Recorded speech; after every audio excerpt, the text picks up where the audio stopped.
Hello दोस्तों, कैसे हैं आप लोग। आई होप से बहुत ही अच्छे होंगे। तो दोस्तों, आज के इस वीडियो में मैं आपको टेंसेस सिखाने वाला हूं। सबसे पहले मैं अपने आप को इंट्रोड्यूस करता हूं। मेरा नाम है अमन चौहान और मैं यूपी के गाजीपुर जिले में रहता हूं और मैं इस समय क्लास 11th में हूं और 12th में जाने वाला हूं। तो दोस्तों, आज के इस वीडियो में मैं आपको टेंसेस सिखाने वाला हूं। जैसा कि आप जानते हैं कि आप एक फ्लुएंट स्पीकर अगर बनना चाहते हैं, इंग्लिश बोलना चाहते हैं, तो टेंसेस की जरूरत आपको बहुत ही अगर आप टेंसेस नहीं जानते हैं। मैं जानता हूं कि अंग्रेज टेंसेस नहीं सीखते हैं, लेकिन उनको पहले से ही वो ऐसे एटमोस्फेयर में रहते हैं कि वो इंग्लिश सीख जाते हैं। आपके पास ऐसा एटमोस्फेयर नहीं है कि आप इंग्लिश सीख पाएंगे, तो आपका लास्ट सहारा यही है कि आप टेंसेस आपको सीखना ही पड़ेगा। बिना टेंसेस के आप इंग्लिश नहीं सीख पाएंगे।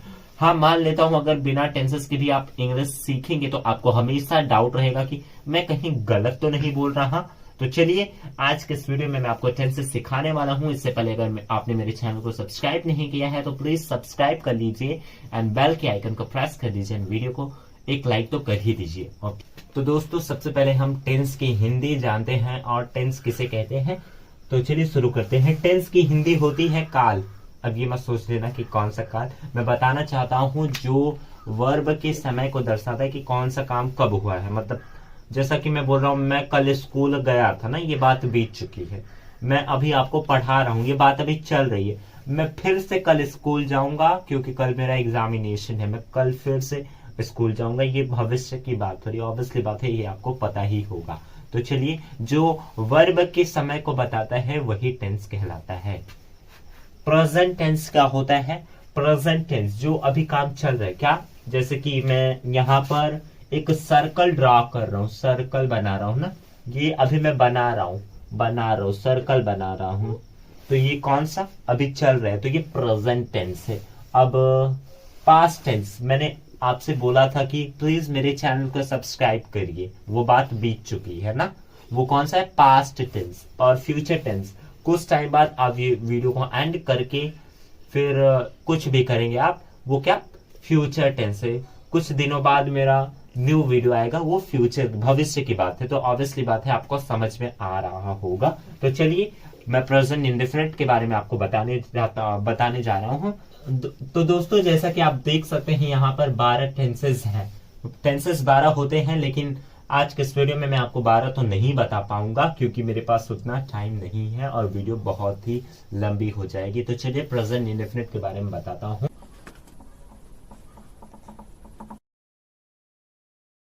प्रेजेंट इंडेफिनिट टेंस, जिस हिंदी वाक्य के अंत में ता तीते के बाद है, हूं, हो, आवे, उसे प्रेजेंट इंडेफिनिट टेंस कहते हैं।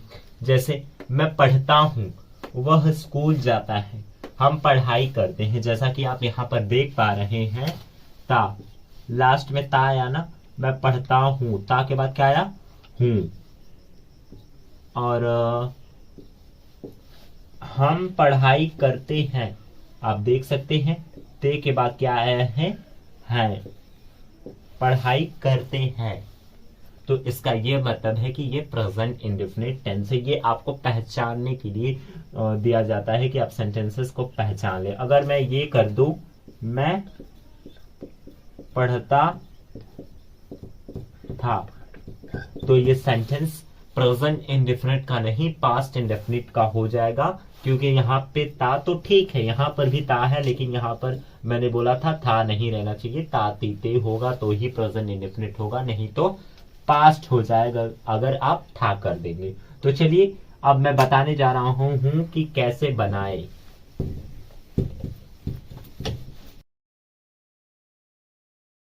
सब्जेक्ट के साथ वर्ब के फर्स्ट फॉर्म में यस या ईएस लगा देते हैं। अगर सब्जेक्ट प्लूरल होगा तो यस या ईएस नहीं लगता है। ऑब्वियसली बात है, आप सिंगुलर या प्लूरल जानते होंगे, नहीं जानते तो मैं बता देता हूं। देखिए, अगर मैं बोलता हूं बॉय, बॉय मीन्स क्या होता है? एक लड़का। याद रखिए, सिंगुलर एक के लिए होता है, एक से अधिक के लिए प्लूरल का यूज करते हैं। बॉय मीन्स लड़का होता है, इसका प्लूरल होगा बॉयज। अब आपको समझ में आया प्लूरल? अगर आ गया तो वीडियो को लाइक कर दीजिए। तो चलिए, अब मैं बताता हूं वर्ब क्या होता है। जैसे मैं बता रहा हूं, आई एम प्लेइंग इसका मतलब है मैं खेल रहा हूं। इसमें काम क्या हो रहा है, कुछ तो काम हो रहा है ना खेलने का। ये क्या है, वर्ब है। और ये क्या है, हेल्पिंग वर्ब है। अगर आपको इसके ऊपर कोई वीडियो चाहिए तो प्लीज कमेंट करिए, क्योंकि मैं यहाँ पे टेंस पढ़ा रहा हूँ। और ये सब शुरू करते हैं। जैसे कि आप देख सकते हैं यहाँ पे मैं एक सर्कल बना रहा हूँ, जिसके लास्ट में, जिस वर्ड के लास्ट में SCHOXZ रहेगा, उसके लास्ट में ES लगेगा।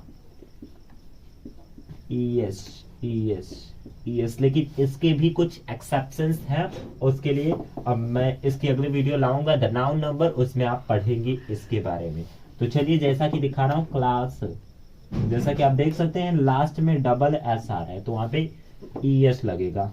क्लासेस, अब यहाँ पे यस है ना, बस, जैसे कि बस है, अब इसका प्लूरल करने के लिए बसेस करेंगे। अब जैसे कि है लास्ट में CH आया है, तो यहाँ पर भी ES लगेगा, मैचेस।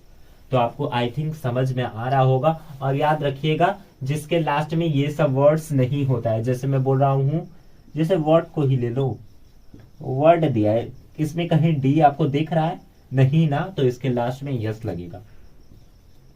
इसके अलावा अगर SSCHOXZ अगर किसी के लास्ट में आता है तभी ES लगेगा, नहीं तो सब में ES लगता है। और उसके बाद भी कुछ और रूल्स है, उसको मैं अपनी अगली क्लास द नाउन नंबर में पढ़ाऊंगा। सिंगुलर प्लूरल का एक चैप्टर होता है, उसमें बताया जाता है। तो चलिए अब मैं टेंसेस बताता हूं। सबसे पहले मैं स्ट्रक्चर लिख देते हैं, subject plus verb plus S और ES plus object plus complement. Subject verb S या ES object plus complement. Subject obviously एक बात है, आपको पता ही होगा, जैसे राम पढ़ता है, राम पढ़ता है, किसके बारे में कहा जा रहा है, राम के। तो राम क्या है, सब्जेक्ट। जिसके बारे में कुछ कहा जाता है वो सब्जेक्ट।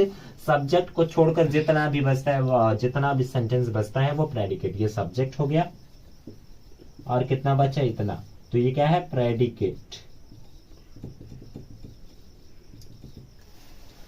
और वर्ब तो आपको पता ही है, यस, ये यस कहां लगाएंगे वो भी पता है। ऑब्जेक्ट मैं एक किताब पढ़ता हूं, क्या पढ़ता हूं, एक किताब पढ़ता हूं। जिसको क्या या किसको करके क्वेश्चन करने पे आंसर में जो आता है वही ऑब्जेक्ट होता है। कंप्लीटमेंट फुल स्टॉप को बोलते हैं, और जो अर्थ को पूरा करता है उसे ही कंप्लीटमेंट बोलते हैं। Subject verb S ES object complement. याद रखना, इसमें वर्ब की फर्स्ट फॉर्म आएगी और ING इज एम आर नहीं आएगा। बहुत लोग ये मिस्टेक करते हैं कि जैसे है मैं पढ़ता हूं तो ऐसे कर देते हैं, आई एम रीड, जो कि एक गलत सेंटेंस है। अगर आप फ्लुएंट स्पीकर बनना चाहते हैं तो आपको सभी ग्रामेटिकल रूल अच्छे से समझना होगा। तो चलिए मैं आपको सिखाता हूं।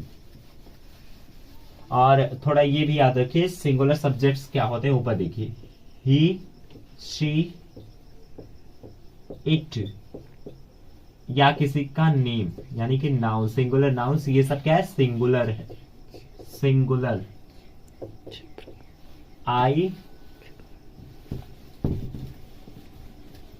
आई, यू, वी, दे, और भी बहुत कुछ है जो मतलब सिंगुलर प्लूरल होता है, वो प्लूरल सब्जेक्ट है। ये सिंगुलर सब्जेक्ट है, ये प्लूरल है। आप लोग तो दोस्तों आप ये सोच रहे होंगे कि आई प्लूरल कैसे होगा, आई मतलब तो मैं होता हूं, और मैं तो बहुत लोग तो होते नहीं, मैं तो सिर्फ मैं ही हूंगा, तो ये प्लूरल कैसे हुआ। तो मैं आपको बताना चाहता हूं, ये एक एक्सेप्शन है, एक अपवाद है। कुछ कुछ में ये प्लूरल रहता है और कुछ में सिंगुलर होता है, तो इससे आप घबराइए ना। यू भी प्लूरल है, वी तो ऑब्वियसली बात है प्लूरल है, और दे भी प्लूरल है। आई मतलब होता है मैं, मीनिंग्स भी आपको याद होनी चाहिए, मैं। यू मतलब होता है तुम, और वी मतलब होता है हम, दे मतलब होता है वे। तो दोस्तों ये मेरा सबसे पहला सेंटेंस है। अब इसे कैसे बनाते हैं, राम पढ़ता है। सबसे पहले क्या आएगा, सब्जेक्ट। सब्जेक्ट इसमें क्या है, राम, आपको पता हो रहा होगा, राम। सब्जेक्ट का काम तो खत्म। अब वर्ब क्या है, राम पढ़ता है, क्या करता है, पढ़ना। पढ़ना भी एक काम है, तो क्या, राम के बाद क्या आएगा, सब्जेक्ट है, सब्जेक्ट के बाद क्या आएगा, वर्ब, वर्ब क्या है? पढ़ना। पढ़ने की अंग्रेजी क्या होती? रीड। मैंने आपसे बोला था अगर सिंगुलर होगा तो यस या यस लगेगा, अगर प्लूरल होगा तो यस या यस नहीं लगेगा। तो मैंने आपको बताया था कि अगर नेम भी होगा, नाउन इट मीन्स नेम, अगर नेम होगा तो तब भी यस या यस लगेगा। अब यस लगाएं या यस, तो मैंने एक चार्ट बनाया था, देख सकते हैं आप। Yes S S S S C H O X Z, मतलब सी एच पास में है, दूर नहीं समझिएगा। जिसके लास्ट में ये होता है उसी के साथ ई एस लगता है। जैसे राम पढ़ता है, अब इसके लास्ट में इसमें से तो कोई सा नहीं है, yes S S C H O X Z, इसमें से कोई सा भी नहीं है, लास्ट में डी है, इसका मतलब यहाँ पर एस लगेगा। राम रीड्स। बहुत ही आसान सेंटेंस है। आप सोच रहे हैं खत्म, ऑब्जेक्ट कहाँ गया? यहां तक तो हो गया, सब्जेक्ट वर्ब यस या यस ये भी हो गया, ऑब्जेक्ट है ही नहीं, मतलब ऑब्जेक्ट मैंने दिया ही नहीं। तो आपको बताना चाहता हूं इसमें ऑब्जेक्ट है ही नहीं, आप घबराइएगा मत। जिसमें ऑब्जेक्ट नहीं रहेगा तो उसमें ऑब्जेक्ट नहीं लगाना है, और कंप्लीटमेंट तो मैंने दे दिया यहाँ पे। आप दूसरा सेंटेंस देखते हैं, ये अफर्मेटिव सेंटेंसेस का मैं पढ़ा रहा हूं ना। दूसरा सेंटेंस हमारा, तुम रोज स्कूल जाते हो। सबसे पहले क्या बोला था मैं? सब्जेक्ट। सब्जेक्ट तुम का अंग्रेजी कहते हैं यू। यू। वर्ब क्या है? रोज तो है नहीं, स्कूल तो है नहीं, जाना है वर्ब यू गो। अब बताओ यस या यस लगेगा? नहीं, क्योंकि यू प्लूरल है, प्लूरल के साथ यस या यस नहीं लगता है, सिंगुलर के साथ ही यस या यस लगता है, इसके साथ कुछ नहीं लगेगा। यू गो, याद रखना गो के साथ हमेशा प्रेपोजिशन टू आते, यू गो टू। अब ऑब्जेक्ट क्या है? School, you go to school. अब रोज एक एक्स्ट्रा वर्ड है, कंप्लीटमेंट समझ सकते हैं हम, you go to school every day, या फिर डेली कर सकते हैं, दोनों ही सही है, एवरी डे। दोस्तों अब नेगेटिव सेंटेंसेस को देख लेते हैं। वह स्कूल नहीं जाता है, वहां पर था वह स्कूल जाता है, नेगेटिव इसका पूरा अपोजिट है, he does not go to school. आप सोचेंगे कि यहाँ पे डज कैसे हुआ, तो चलिए मैं आपको बताता हूं। अगर सिंगुलर सब्जेक्ट्स होगा, सिंगुलर यानी कि ये वाला, तो उसके साथ लगेगा डज, अगर प्लूरल होगा तो डू। और याद रखिए डज लगने के बाद यस या यस नहीं लगेगा, डू के साथ तो वैसे लगता ही नहीं है।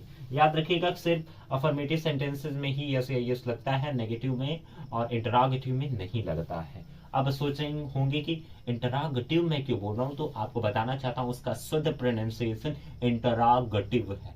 नो नहीं कि आप लोग बोलते इंट्रोगेटिव, इंट्रोगेटिव एक गलत प्रोनाउंसिएशन है, उसे इंटरोगेटिव कहते हैं, वो इंट्रोगेटिव नहीं होता है।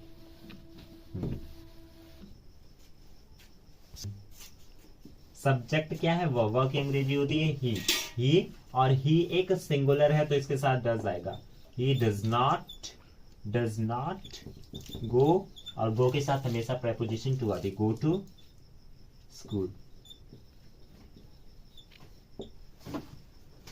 स्क्रीनशॉट ले लीजिए, जिसके लास्ट में ये क्वेश्चन मार्क लगा होता है वही इंट्रोगेटिव सेंटेंसेस होता है। जैसे कि क्या मैं खाना खाता हूं? क्या मैं खाना खाता हूं? याद रखना क्वेश्चन मार्क लगाना जरूरी है, नहीं तो आपका सेंटेंस एक अफर्मेटिव सेंटेंस बन जाएगा, वो भी गलत हो जाएगा। अगर क्या शब्द पहले होगा, क्या शब्द पहले होगा तो डू या डज लगाएंगे। डू या डज आपको पता चल गया होगा, सिंगुलर के लिए डज, प्लूरल के लिए डू। अगर क्या शब्द बीच में होगा तो व्हाट लगाएंगे, और डब्ल्यूएच फैमिली अगर वाई क्यों होगा तो वाई लगाएंगे, और कुछ वर्ड होगा तो इसके हिसाब से लगाएंगे। क्या मैं खाना खाता हूं तो क्या लगाएंगे? सबसे पहले डू, क्योंकि मैं एक प्लूरल है, डू आई ईट फूड। क्या मैं खाना खाता हूं? Question mark. अब दूसरा सेंटेंस है, वह क्यों रोती है। मैंने बोला था आपको कि अगर डब्ल्यूएच फैमिली अगर पहले आएगा तो डू या डज लगेगा, कुछ भी अगर क्यों भी आएगा तभी डू या डज, अगर बीच में आएगा तो डू या डज नहीं लगेगा, उसका अंग्रेजी लगेगा जो वर्ड है, फिर उसके बाद डू या डज लगेगा। वाई इसकी अंग्रेजी होती है वाई, वह है, वह की अंग्रेजी स्त्री के लिए तो सी लगे, why does she weep. Last में इंटरोगेटिव मार्क देना जरूरी है। तो दोस्तों ये आपके लिए होमवर्क है। अगर आपको ये वीडियो पसंद आए तो प्लीज चैनल को सब्सक्राइब करिए और बेल के आइकन को प्रेस कर लीजिए। Thanks for watching this video. Have a nice day.